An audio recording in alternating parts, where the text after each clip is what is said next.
Mısır'da Amon inancı.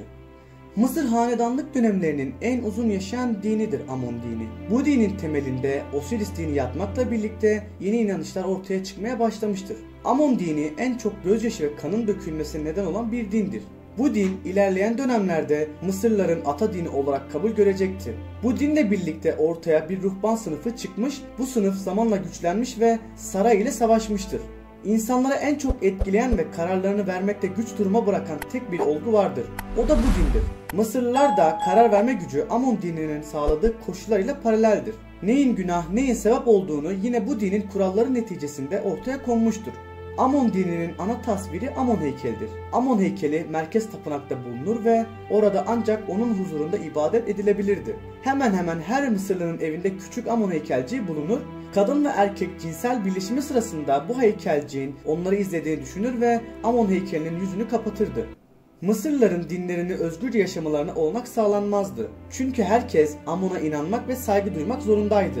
Ana Amon heykelinin bulunduğu tapınak aynı zamanda ruhban sınıfının iskan ettiği yerdir. Ruhban sınıfının üyeleri genellikle kahinler olurlardı. Kahinler Amon dini vasıtasıyla tapınaklara bir takım özel kapitülasyonlar almışlardır. Bu durum onların ilerleyen dönemlerde güçlenmelerine neden olacaktır. Amon dininin emrettiği kurallara Firavun da itaat etmek zorundaydı. Çünkü tahta ancak onun meşrutiyetiyle oturabilirdi. Amon dini bir bakıma toplumu baskı altına alan ve denetleyen bir dindir. Uygulamaları bakımından oldukça ağır getirileri vardır. Bütün Mısırlılar, buna Firavun da dahil herkes Amon'a hizmet etmek mecburiyetindeydi.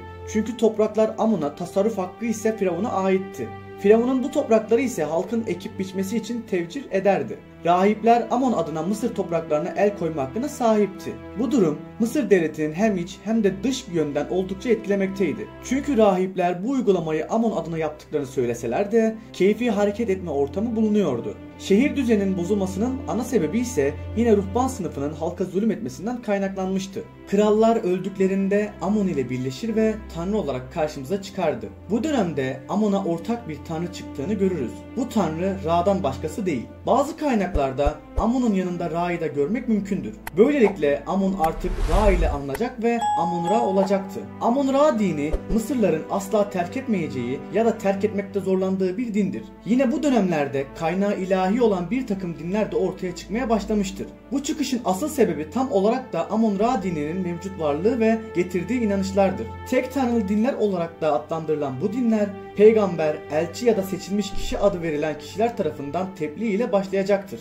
Mısırlıların dinlerini derinden sarsan bahsettiğimiz tek tanrılı dinler ruhban sınıfı için bir tehdit unsuru olmuştur. Çünkü ruhban sınıfı Amon Ra dini üzerinden zenginleşmiş ve halkın dini duyguları ile güzel bir yaşam sürmekteydi. Bu tanrıların adının dahi anılması onlar için savaş çanlarının çalmasıydı. Krallar ruhban sınıfından olanların yaptıkları kötü davranışlar sonucunda Amon Ra dininden oldukça soğumuşlardır. Onlar da bu dinden uzaklaşıp tek tanrılı dinlere yönelmişlerdir. Bu yöneliş ilerleyen dönemlerde ilahi kaynaklı dinlerin ortaya çıkmasını da zemin hazırlayacaktı.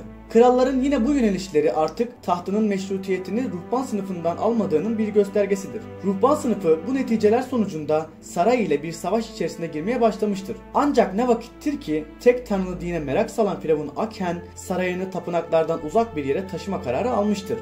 İyiden iyiye kan kaybeden ruhban sınıfı halktan da beklediği desteği göremeyince bir takım yeniliklere imza atmıştır.